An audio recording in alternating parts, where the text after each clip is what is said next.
네, 오늘은 저희가 좀 오중사역에 대한 메시지를 오늘까지 좀 나누고 다음 주부터는 원래 하던 시리즈 설교, 그런 게 있긴 있었어요. 시리즈 설교가 원래 하던 시리즈 설교를 좀 하도록 하겠습니다.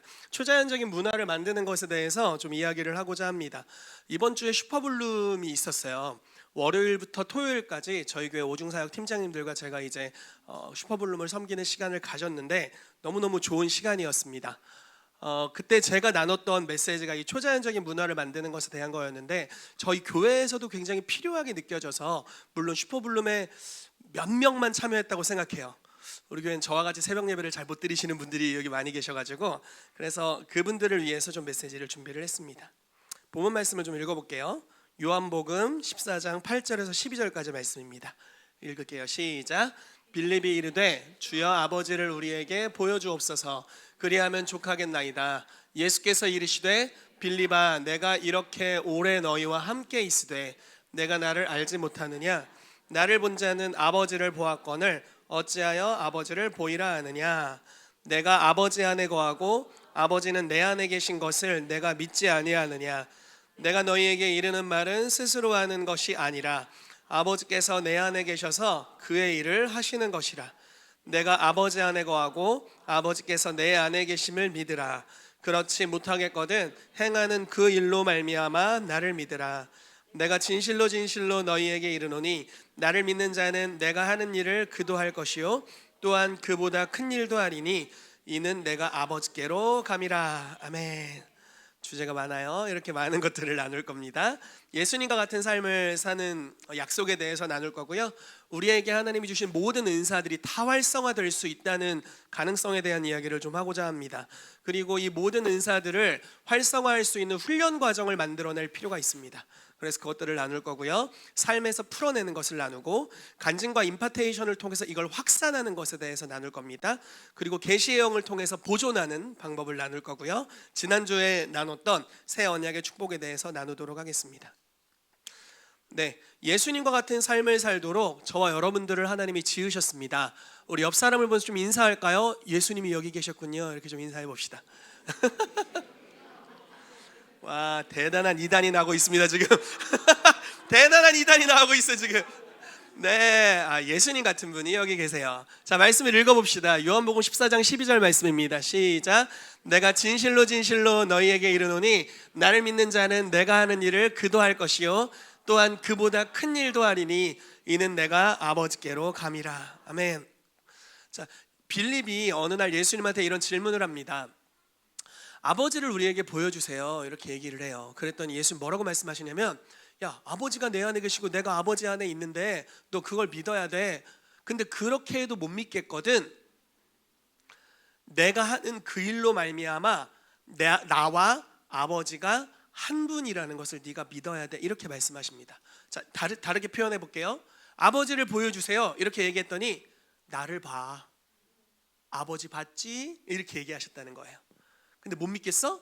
그럼 내가 하는 일을 봐. 근데 뭘 하셨죠? 가난한 자에게 복음을 전하시고 병든 자를 고치고 죽은 자를 살리고 나병한 자를 깨끗하게 하는 일을 하셨잖아요. 즉 놀라운 기적과 이사를 행하셨어요. 자, 이걸 봐. 이거 아버지께서 나에게 하게 하신 일이야. 이걸 보고 나와 아버지가 하나라는 것을 네가 알아야 돼. 나는 이 땅에 아버지를 대표하러 왔어. 자, 여기까지 아주 은혜롭잖아요. 근데 뭐라고 또 말씀하시냐면 갑자기 여기에 우리를 끼워 넣으세요. 그냥 아버지와 아들이 하나인 걸로 끝나는 게 아니라 여러분들을 여기다 갖다 껴 넣어요. 자, 이렇게 써 있습니다. 내가 진실로 진실로 너희에게 이르노니 나를 믿는 자는 내가 하는 일을 그도 한대요. 자, 이런 얘기예요. 나와 아버지가 하나야. 나를 보면 아버지를 본 거야. 못 믿겠잖아? 그럼 내가 하는 일을 봐. 아버지가 하시는 거지 하나님만이 할 수 있는 일이지. 그래서 나는 이 땅에서 아버지를 대표해. 근데 여기서 끝나는 게 아니라 너를 봐. 너 나 믿지? 너 나 믿으면 내가 하는 일을 너도 할 수 있어. 그러면 네가 나를 이 땅에서 대표하는 자야. 이렇게 표현하는 거예요. 그래서 여러분들을 만나는 사람들이 예수님을 만나는 역사가 풀어지게 된다는 것입니다. 여러분, 그런 일이 있게 되기를 정말 축복합니다. 증인이 된다는 것은 그분이 내 삶에 행하신 일을 증거하는 것 이상을 말하는 거예요. 지금 여러분들을 만나면 예수님을 만나는 것 같은 역사가 풀어진다는 것입니다. 진짜 그랬으면 좋겠네요. 여러분들을 그 놀라운 가능성에 초대하고 있다는 거예요. 여러분, 종교개혁 때는 성도님들이 성경을 읽으면 불로 태워 죽였어요. 요즘은 안 읽으면 태워 죽이고 싶잖아요. 근데 옛날에는 성도님들이 성경을 읽으면 불로 태워 죽였대요. 어디 성도가 성경을 읽냐? 그래서 라틴어로 번역된 성경을 너무 충격이 컸나요? 네. 신부님들이 읽으셨어요. 그리고 그거에 대한 해석들을 이제 성도님들에게 들려줬죠. 성경을 직접적으로 읽을 수 있는 권한이 없다고 여겨졌던 시대였습니다. 성경적인가요? 아닌가요?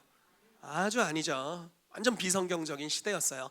그래서 루터가 종교개혁을 일으키면서 모든 성경을, 라틴어로 된 성경을 다 그 당시에 대중적인 언어였던 독일어로 번역을 해서 인쇄술의 발달과 함께 전 세계로 뿌렸습니다.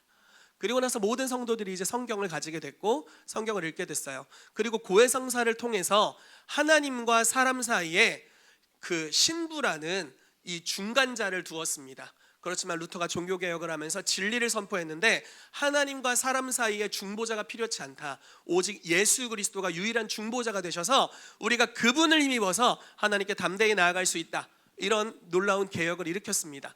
그래서 여러분, 기도할 때 요즘 목사님들 끼고 기도하나요? 혼자 기도하나요? 혼자 기도하죠. 혼자 우리가 주님께 담대히 나아가고 있어요. 근데 더 많은 개혁들이 필요해요.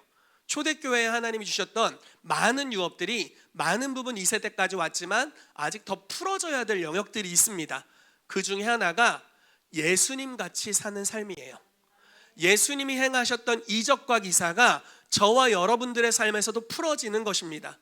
예전에는 예언하는 거를 지역교회 목사님들도 거의 하지 않으셨어요.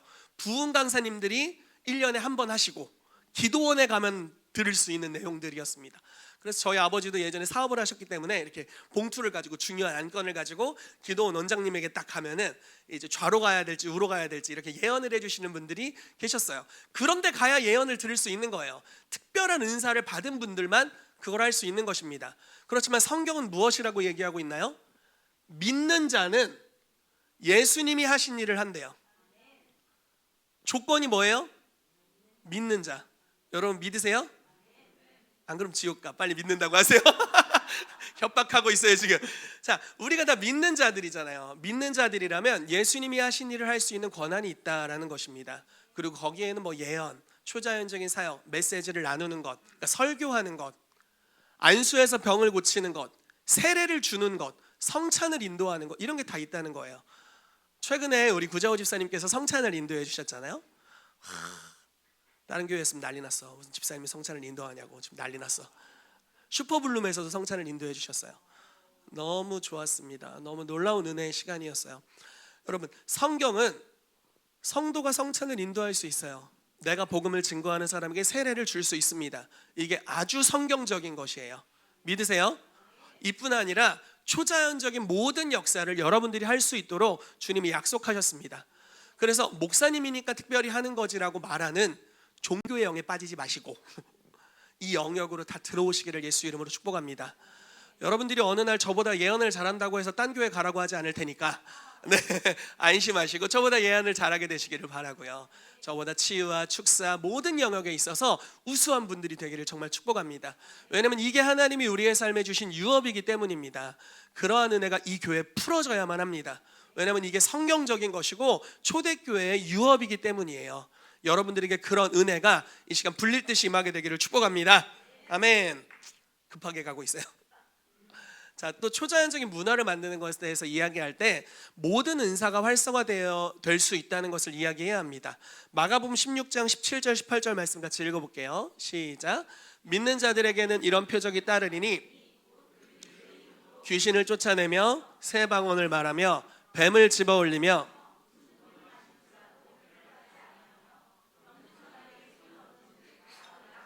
아멘. 자, 믿는 자들의 삶에는 표적이 따라올 거래요. 귀신도 쫓아낼 거고 방언도 말하게 될 거고, 여기 좀 뱀을 이렇게 집어올려도 될려나 모르겠는데 아무튼 이거 좀 상징적이라는 걸로 해석을 해봅시다. 그리고 해를 받지 않으면 병든 사람에게 손을 얹은 즉 나을 거래요. 그러니까 방언을 말하고 병을 고치고 귀신을 쫓아내는 초자연적인 일들을 하게 될 건데 누가 하느냐? 누가 한대요? 믿는 자가 한대요. 그냥 조건이 하나밖에 없어요. 믿으면 할 수 있대요. 근데 우리는 이렇게 생각할 때가 있잖아요. 예언은 그쪽이 아닌 것 같아. 예전에 WLI에서 샴볼츠 목사님이 오셔가지고 이제 지식의 말씀에 대해 실습하는 시간을 가졌거든요. 저 그때 예언학교 하고 있던 때였어요. 그래서 지식의 말씀 잘해야 될 텐데, 옆에 WLI 처음 오신 분과 함께 실습을 했는데 10문제였는데 나 다 틀리고 이분도 다 틀리고. 그래서 이분이 뭐라고 얘기하냐면, 형제님은 예언 쪽은 아닌가 봐. 엄청 자존심 상해. 나 예언 가르치다 왔는데 막 다 틀려가지고. 네, 그래서 굉장히 수치스러웠던 기억이 있습니다. 그런데 그 다음에 이제 예언을 해드렸는데 그건 또 맞는 것 같다고 막 그러셨어요. 아무튼 재미난 일이었는데, 여러분 모든 은사는 다 활성화될 수 있습니다. 어떤 사람은 너는 예언은 아닌 것 같고 좀 축사가 강한 것 같아 이렇게 얘기할 수 있지만, 물론 그런 특별히 타고난 영역들이 있습니다. 우리 박병록 목사님은 치유를 타고나셨더라고. 그런 스타일도 너무 부러워. 살짝 재수없기도 한데 좀 부러워요. 네. 타고난 사람들 좀 부러워. 막 예언을 타고난 사람들도 있고요. 그냥 뭐 말씀을 너무 잘 전하는 사람들도 있고, 뭐 정요한처럼 목소리가 나면서부터 큰 아이도 있고, 뭐 있어요. 다 타고난 영역과 타고난 은사들이 있을 수 있습니다. 그렇지만 모든 이 특별히 고린도전서 12장에 말씀하고 있는 모든 은사들이 다 불릴 듯이 일어날 수 있다라는 거예요. 적어도 우리가 그 부르심이 아니더라도 그 영역에 있어서 다 활성화될 수 있다라는 것입니다. 여러분, 그래서 여러분들에게 주신 모든 은사들이 다 활성화되기를 축복해요. 아직 방언 못 받으신 분들이 있다면, 근데 만약에 원하신다면 오세요. 5분 컷 해드릴게요. 그래서 다 활성화할 수 있어요. 그래서 하나님으로부터 뭔가를 받길 원하는데 아직 내가 활성화되지 않는 영역이 있다면 그것에 관련된 리더들, 팀장님들을 찾아가셔서 활성화를 부탁하시면 정말 얼마 되지 않은 훈련만 받아도 아주 기본적인 활성화가 가능합니다. 왜냐하면 이게 성경적인 약속이기 때문에 그래요. 믿는 자들에게 이런 표적이 따라올 거랍니다. 귀신을 당연히 쫓는 것입니다. 기도를 한 다음에 목사 한 수 받아야 귀신 쫓는 게 아니라 그냥 누구나 예수 그리스도를 믿으면 귀신을 쫓아낼 수 있고, 병을 고칠 수 있고, 하나님의 음성을 대언할 수 있고, 모든 것을 할 수 있습니다. 여러분들에게 그런 초자연적인 은혜가 풀어지게 되기를 예수 이름으로 축복합니다. 아멘. 자, 말씀을 하나 더 볼게요. 고린도전서 12장 7절에서 11절까지 말씀입니다. 읽어볼게요. 시작. 각 사람에게 성령을 나타내심은 유익하게 하려 하심이라. 어떤 사람에게는 성령으로 말미암아 지혜의 말씀을, 어떤 사람에게는 같은 성령을 따라 지식의 말씀을, 다른 사람에게는 같은 성령으로 믿음을, 어떤 사람에게는 한 성령으로 병 고치는 은사를, 어떤 사람에게는 능력 행함을, 어떤 사람에게는 예언함을, 어떤 사람에게는 영들 분별함을, 다른 사람에게는 각종 방언 말함을, 어떤 사람에게는 방언들 통역함을 주시나니 이 모든 일은 같은 한 성령이 행하사 그의 뜻대로 각 사람에게 나누어 주시는 것이니라. 아멘. 자, 7절 말씀을 주목해서 보겠습니다. 각 사람에게 성령을 나타내시면 유익하게 하려 하심이래요. 그래서 은사가 나타나면 유익함이 임하게 된다라고 성경이 말하고 있습니다. 어떤 사람이 이렇게 말하죠. 예언, 교회에서 예언하면 안 돼. 그렇게 질서가 어지러워져. 축사하면 안 돼. 눈이 다 귀신같이 변해가지고 귀신만 쫓아. 이렇게 얘기하는 경우들이 있어요. 근데 비성경적으로 적용했기 때문입니다. 만약에 우리가 성령님이 주신 은사들을 성경적인 질서를 따라 잘 적용하게 되면 유익하게 되는 역사가 일어나게 돼요. 그럼 하나님께서 그렇게 그 은사들을 제정하셨기 때문입니다. 그런데 여기서 성령을 나타내심은 이라고 표현되고 있어요. 자, 저 이 개역 한글에는 이렇게 나와 있습니다. 제가 옛날에 성경을 많이 읽어가지고 개역 한글이 좀 더 익숙한데, 자, 개역은 뭐라고 나와 있냐면 성령의 나타남을 주심은 이렇게 표현되어 있습니다. 그러니까 이렇게 얘기를 해볼게요. 예수 그리스도를 영접할 때 우리 안에 성령님이 임하시죠. 그리고 우리 안에 임하신 성령님이 밖으로 나타나시는 것을 은사라고 표현하고 있습니다.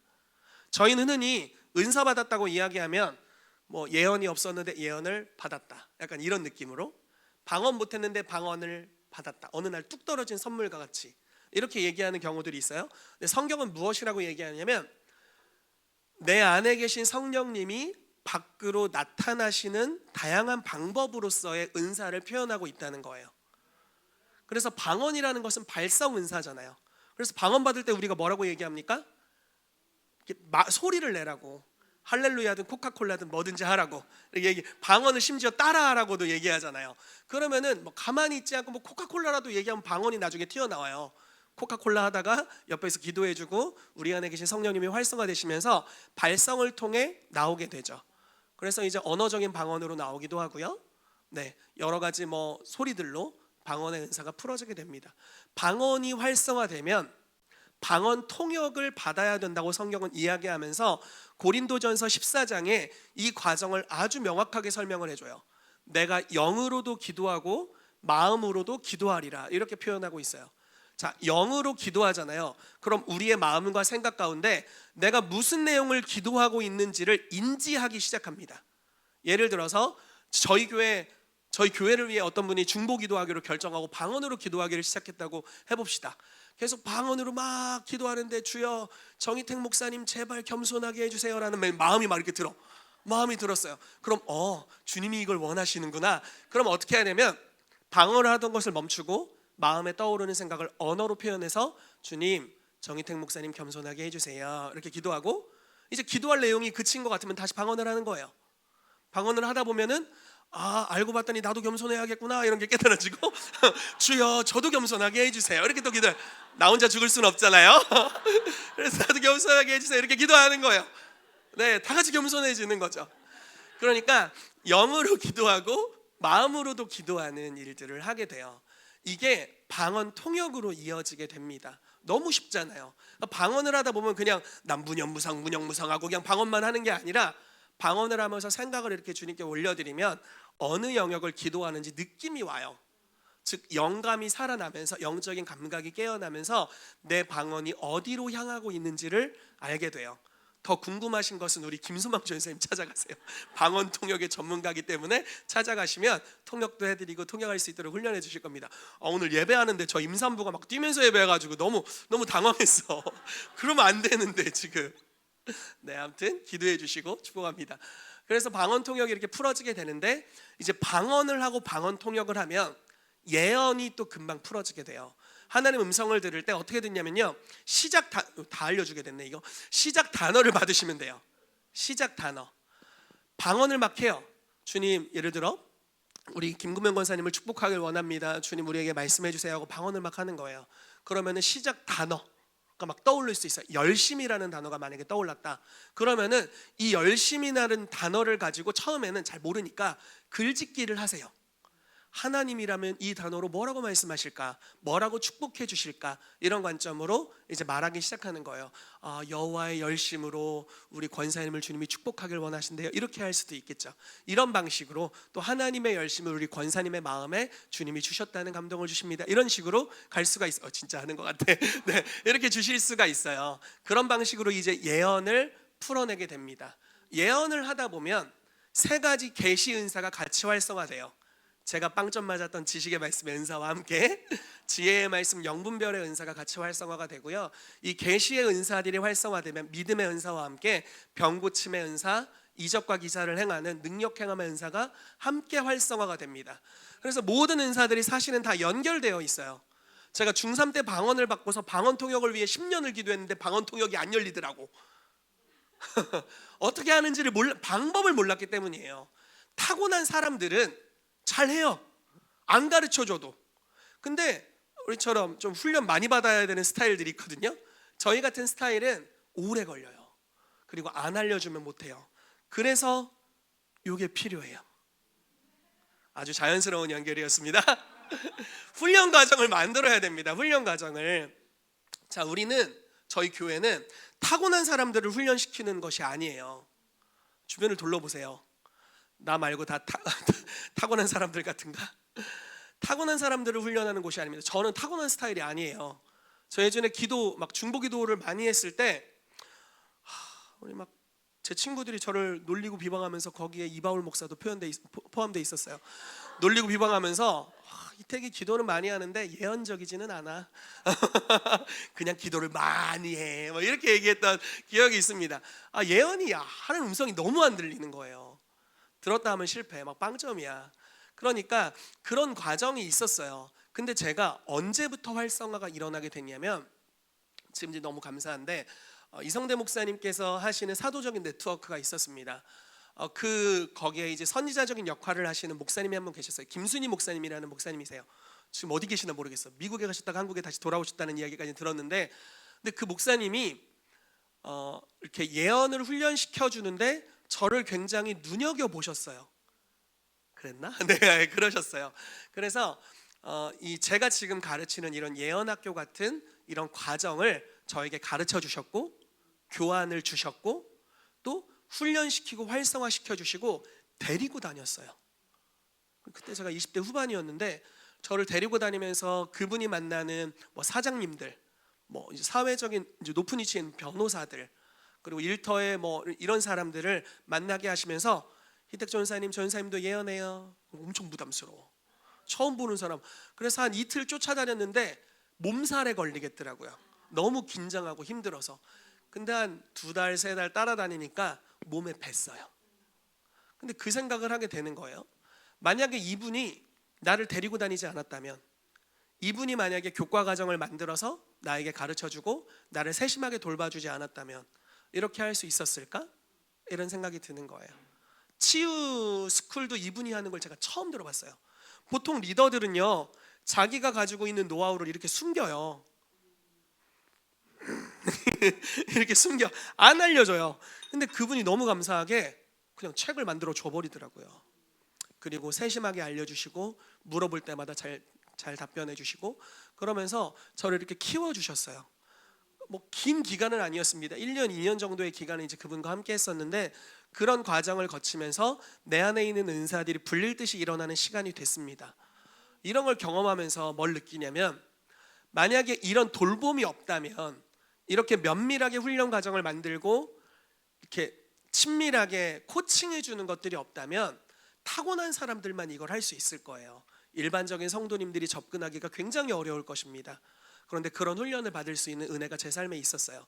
아마 예수님이 제자들을 그렇게 키우시지 않았을까 싶어요. 12제자를 부르시고 그들에게 그분이 하는 일을 옆에서 다 지켜보게 하시고, 할 수 있는 능력을 주시고, 어떻게 하는지 알려주시고, 성품 삐져나온 것들을 이렇게 가지를 쳐주시고 다듬어 주는 일들을 하셨잖아요.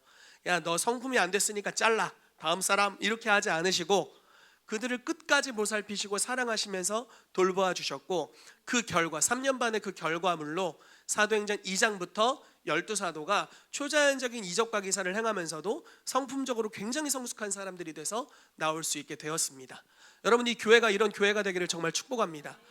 저희 교회는 저뿐 아니라 우리 오중사역 팀장님들 또 여러 사역자들이 있죠. 그분들이 자기의 멤버들을 잘 돌봐주고 계십니다. 그리고 여러분들이 이제 오중사역 소그룹으로 들어가게 될 때 그곳에서 여러 가지 초자연적인 사역들을 훈련을 받게 될 거예요. 여러분, 훈련을 잘 받으시기를 축복해요. 저희 교과 과정이 생각보다 친절하답니다. 오늘 2학기 전사님이 아주 그냥 승리의 종말론을 나보다 더 잘 가르치는 사람이 없을 거라고 아주 마음에 들었어요. 주여 겸손하게 역사해 주시. 아주 마음에 들었어요. 아주 마음에 들었어요. 이쪽이 좀 우리 스타일이긴 한데, 네, 아주 마음에 들었어요. 멋진 발언이라고 생각합니다. 그런 분들의 이제 가르침을 받게 될 때, 또 이제 우리가 뭐 선지자 팀에서 여러 가르침을 받게 될 때 여러분들이 그 안에서 돌봄을 받으시고 사역의 훈련을 받으시면 이 영역에 있어서 이제 은사들이 발휘되는 역사가 풀어지게 될 겁니다. 한 번은 제가 책을 읽는데 빌 존슨 목사님 이야기를 들었어요. 네덜란드에 그 튤립을 생산하는, 거기가 전 세계 튤립의 60-70%를 수출을 한대요. 그래서 거기에 이제 사역을 가셨다가 저 튤립 구경하고 싶어요 했더니 이제 그 교회 지도자들이 튤립 이제 구경시켜 주러 가는 거예요. 구경하러 갔습니다. 근데 그날 날이 굉장히 궂은 날이었어요. 비가 많이 오고 좀 밖으로 돌아다니기가 힘든 날이었대요. 그래서 목사님께 양해를 구하고 비닐하우스로 가겠습니다 그랬대요. 비닐하우스? 비닐하우스? 그러니까 아름다운 튤립 농장을 볼 것을 생각했는데 비닐하우스? 해서 비닐하우스를 갔는데 비닐하우스가 축구장만 했대요. 엄청나게 큰 축구장만한 비닐하우스가 막 여러 개가 이렇게 붙어 있더래요. 거길 가서 그걸 구경하는데 계시가 풀어지는 거예요. 이 튤립들이 만약에 밖에 있었다면 이런 궂은 날씨와 환경들을 견뎌낼 수 없을 텐데 비닐하우스를 만들어주고 합당한 온도와 환경을 제공해주고 연약한 튤립의 씨앗이라도 거기서 자라나게 했더니 이 튤립들이 장성해져서 전 세계로 수출이 됐다. 우리 베델교회가, 우리 빈조스 목사님입니다. 우리 베델교회가 이런 초자연적인 문화를 만든다면, 밖에서는 이런 훈련을 받지 못하면 사실 죽을 수도 있지만 이 안에서 보호해주고 따뜻하게 감싸주고 초자연적인 문화를 만들어내면 연약한 자들이 이 안에서 자라나게 될 것이고, 이들이 전 세계로 나가서 하나님 나라를 확장하는 일들을 할 것이다. 여러분, 이 교회의 동일한 역사가 풀어지게 되기를 예수 이름으로 선포합니다. 그래서 초자연적인 문화가 만들어지고 그 가운데 하나님의 영광이 풀어지는 그런 역사가 있게 되기를 바랍니다. 아멘. 자, 교회 안에서만이 아니라 하나님께서 우리를 보내신 영역에서 초자연적인 사역을 풀어내시기를 바랍니다. 여기서 기름 부음을 받으시고 여기는 제가 알아서 할 테니까 여러분들은 밖으로 나가시기를 바랍니다. 네, 간증과 임파테이션을 통한 확장인데요. 넘어갈게요. 이미 잘하고 계시니까. 자, 계시의 영에 대해서 그때 이야기를 했었는데 한 번 더 이야기를 하고 말씀을 좀 마무리하도록 하겠습니다. 마태복음 13장 51절 52절 말씀 같이 읽을게요. 시작. 이 모든 것을 깨달았느냐?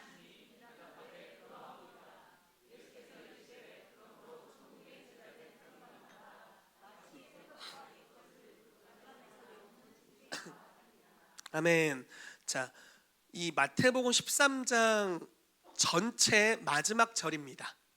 마태복음 13장 전체는 천국 비유에 대해 하신 말씀으로 굉장히 유명해요. 거의 뭐 씨 뿌리는 자의 비유부터 해서 뭐 여러 가지 비유들이 있습니다. 그거밖에 생각이 안 나네. 여러 가지 비유가 있어요. 근데 이 마지막에 이제 뭐라고 말씀하시냐면, 이 모든 것을 너네 깨달았니? 이렇게 물어보시면서 이렇게 축복을 해주세요. 천국의 서기관된 제자된 서기관마다 새 것과 옛 것을 그 곳간에서 내오는 집주인과 같다.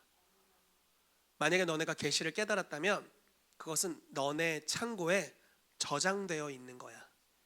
가져다가 쓸 수 있어. 좀 더 성경적인 예로 풀어드려 볼게요.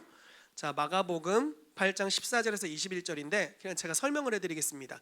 제자들이 떡 가져오는 걸 잊어먹었대요. 그래서 배에 떡이 한 개밖에 없었답니다. 여행을 떠나는데 김밥을 안 챙긴 거야. 김밥을. 우리 강희훈 전사님 오늘 김밥 시키는 걸 까먹은 거야. 점심에 다 굶게 생겼어. 뭐 이런 상태인 거예요. 네, 진짜 뭐라고 할 뻔했어요, 여러분. 뭐라고?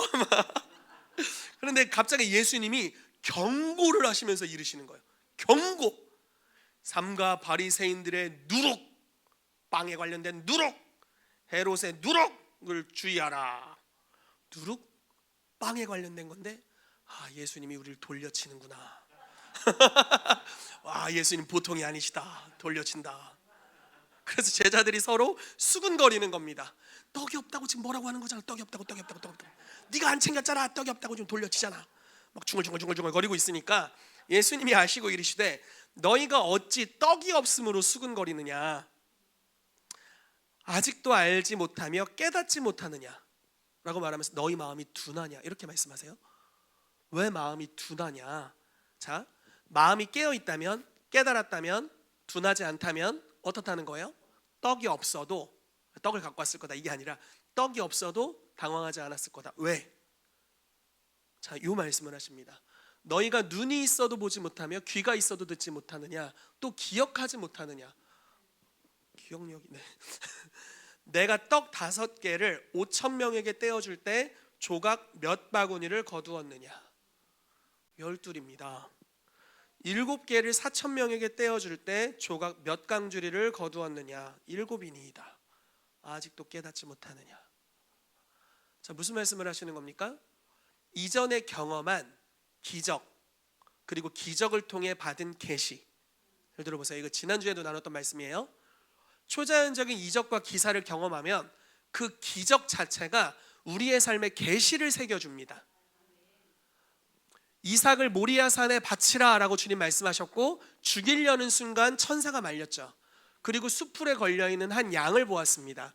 그 양을 대신 주님께 제사로 올려드릴 때 갑자기 이 체험이 하나님이 어떤 분이신지를 깨닫게 했어요. 여호와 이레의 하나님이시구나. 하나님의 산에서 준비되는구나. 그리고 먼 훗날 몇천 년 뒤에 일어날 기적의 역사, 그리스도께서 우리를 위해서 산에서 준비되실 것이구나 라는 것을 깨달았습니다. 자, 기적을 경험하는 순간 계시가 임하게 된 거예요. 야곱이 어느 날 돌베개 베고 잠을 잤는데 거기서 사닥다리가 있고 천사들 왔다 갔다 하고 하나님이 계셨고 언약을 주셨습니다. 깨어났더니 여기가 하나님의 집이요 하늘의 문이구나. 그래서 그곳의 이름을 베델이라고 하였죠. 기적을 경험하면 계시가 마음에 새겨집니다. 그리고 그 계시는 구약 시대에 몇몇의 사람들만 하나님을 만나고 그들이 만난 하나님이 그들이 메신저가 되어서 전달해주는 외부에서 들려오는 잔소리같이, 때로는 정직하고 하나님의 말씀이어도 외부에서 들려오기 때문에 지켜 행하기가 쉽지 않았어요. 근데 새 언약 때는 어떤 은혜가 있느냐? 하나님의 말씀이 우리 안에서부터 말하게 될 거래요. 왜냐면 하나님이 직접적으로 여러분들 한 사람 한 사람과 관계 맺으시면서 주님을 초자연적으로 드러내실 것이고, 또 초자연적인 역사가 여러분들을 통해 수많은 이들에게 흘러가게 될 거죠. 그래서 기적을 경험하게 될 때 하나님이 내면에 새겨지게 되는 거예요. 너네 이전에 바로 경험했잖아. 오병이여, 내가 다 나눠줬냐? 니네도 나눠줬잖아. 이렇게 말씀하시는 거예요. 몇 광준이나 거두었니? 12광준이 거두었습니다. 근데 왜 떡 때문에 고민해? 너네가 경험했던 그 하나님을 지금도 부르면 그 하나님은 동일하게 역사하실 수 있다라고 말씀하시는 거예요. 여러분들의 인생에 하나님을 경험한 적이 있다면 그 하나님은 언제든지 역사하실 수 있습니다. 그때 한정판이 아니에요. 그 하나님은 그때도 역사하세요. 어제나 오늘이나 영원히 동일하신 하나님입니다. 그 하나님을 여러분들이 계시의 정신으로, 계시의 영으로 여러분들 안에 잘 보존하시기를 축복합니다. 우리의 마음이 둔하여지지 않고 깨닫고 그분을 기억하고 있다면 언제든지 우리가 체험했던 하나님, 또 우리 공동체 안에, 이 예수님의 공동체 안에 체험됐던 하나님이잖아요. 그 하나님을 말할 때, 그분의 이름을 부를 때 그 하나님이 동일하게 임재하셔서 새로운 일들을 행하실 것입니다. 아멘. 이런 초자연적인 문화가 이 교회 가운데 풀어지게 되기를 축복합니다. 우리 잠시 같이 기도하겠습니다. 주님이 킹스주빌리 교회 가운데 초자연적인 문화가 풀어지도록 주님 역사하여 주시옵소서. 그래서 주님, 오중사역 소그룹을 하고 저희가 오중사역을 하고 또 교사팀에서 또 팀을 모집하고 여러 가지 일들을 하고 있는데, 하나님이 교회 가운데 정말 연약한 성도들일지라도 다른 곳에서는 정말 상은 갈대와 같고 꺼져가는 심지와 같은 성도들일지라도 예수님의 온유하심이 그들을 받으셔서 심판하여 이길 때까지 하셨다고 말씀하셨던 것 같이, 주님, 이 교회에 오는 저와 같은 연약한 자들이 오게 될 때 이 초자연적인 문화로 말미암아 사랑으로 코칭해주고 케어해주는 것으로 말미암아서 이들이 그리스도의 장성한 분량에 이르게 되는 것을 우리 공동체가 함께 목도하게 되도록 주여 역사하여 주시옵소서. 그래서 이 오중사역의 문화를 통해 초자연적인 사역이 모든 성도들의 삶에 풀어지게 되도록 주여 역사하여 주시옵소서. 우리 한번 같이 기도하도록 하겠습니다. 주님, 스가랴 12장 말씀에 어느 날이 이르게 될 것인데 그날이 오면 너희 중에 약한 자는 다윗과 같이 될 것이고 너희 가운데 유다 족속 다윗의 지파는 여호와의 사자와 같이 될 것이라고 말씀하셨습니다. 주님, 우리 가운데 저와 같이 연약한 자들이 이곳에 있습니다.